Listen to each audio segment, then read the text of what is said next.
Que la grâce, la paix et la joie vous soient données de la part de notre Seigneur Jésus-Christ.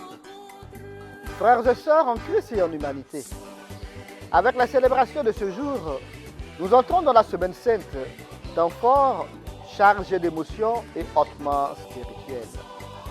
Cette semaine est très importante pour l'Église en général et pour chaque chrétien en particulier. En effet, au cours de ces jours qui viennent, nous aurons à nous remémorer et à vivre l'agonie, la passion, la mort et la résurrection du Christ notre Seigneur.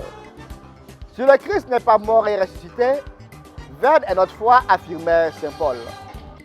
C'est donc le fondement de notre foi que nous aurons à vivre et à célébrer au cours des diverses célébrations de cette semaine.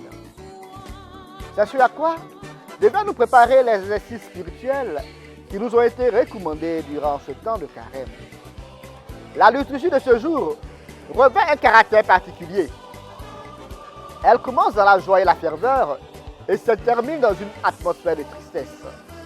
Nous y découvrons l'instabilité, l'hypocrisie, l'ingratitude, la cupidité et la méchanceté de l'homme. Nous voyons Jésus, victime de sa générosité et de son trop grand amour pour l'homme. Nous le voyons basculer de la gloire à la déchéance, de l'honneur au déshonneur. Après avoir entendu crier Hosanna, Hosanna au fils de David, nous entendons dire de lui, à mort, crucifie-le. Quel revirement de situation! Saint Bernard de Clairvaux dira, si la procession a ses chants de triomphe, la passion a ses gémissements et ses larmes. Or, puisque nous nous devons également aux sages et aux insensés, voyons quels fruits les uns et les autres peuvent recueillir de cette coïncidence. Frères et sœurs, très souvent, comme ce peuple, nous retournons nos vestes en fonction de nos intérêts. Quand notre bien-être semble être menacé, nous oublions Dieu et sommes prêts à tout, même à renoncer à notre foi. Jésus offre sa vie pour que nous soyons sauvés.